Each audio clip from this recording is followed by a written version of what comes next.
Just briefly, you've been asked several times, I've heard the questions about your work as co-chair of the Delaware Supreme Court's Diversity Strategic Planning Steering Committee.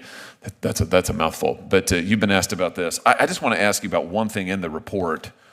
The report talks about how important it is for the Delaware Supreme Court, I'm going to quote now, to take steps to reduce implicit bias and identity threat in the court environment.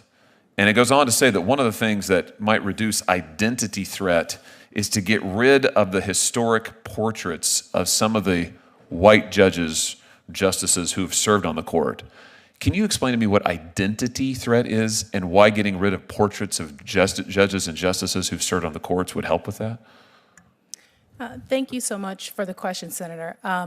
I am not familiar with the term identity threat, so I don't have a definition for you. I can give you a definition of. It's in the report, though. I mean, A tense exchange erupts during a Senate hearing when a nominee is pressed to explain a controversial recommendation about removing historic judges' portraits to reduce identity threat. The shocking moment comes when the witness admits they can't define a key term from a report they co-chaired.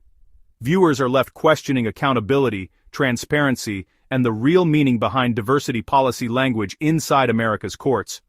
Watch the full breakdown, key moments, and what this exchange could mean going forward.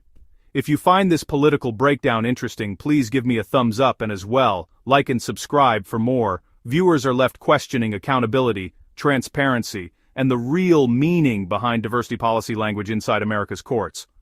Watch the full breakdown, key moments, and what this exchange could mean. Report, though, I mean, I'm quoting, to take steps to reduce implicit bias and identity threat in the court environment. I mean, this is your report. Well, I understand, but one thing that I've attempted to explain is that I didn't draft the report. We had an entire committee that was creating a report to be delivered to the Supreme Court.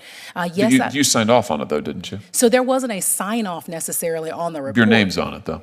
I understand. I was a co-chair of the committee, but I didn't draft all the words to the report. I didn't draft the recommendations to the report. The Supreme Court is considering the report, and we haven't done anything with that particular recommendation. So you don't know what identity threat is?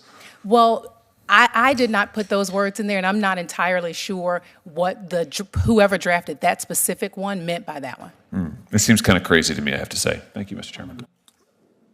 I want to clarify this because you've had three people